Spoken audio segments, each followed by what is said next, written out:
Attach front metal hooks to the strap. Attach rear support brackets to rear straps.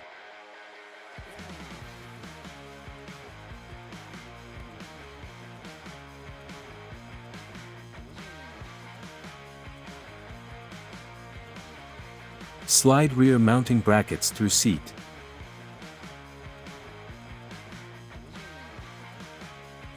Slide straps through the sides and adjust the cover over the seat.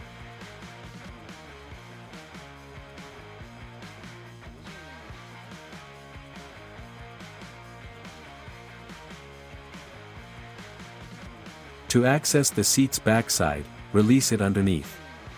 Most bib covers have a hooked elastic cord. Angle the rear support brackets to lock in place.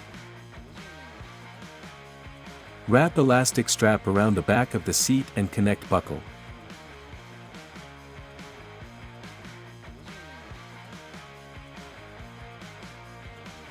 Fasten the two front hooks under the front seat. Do not connect hooks to any cables, wires or moving parts.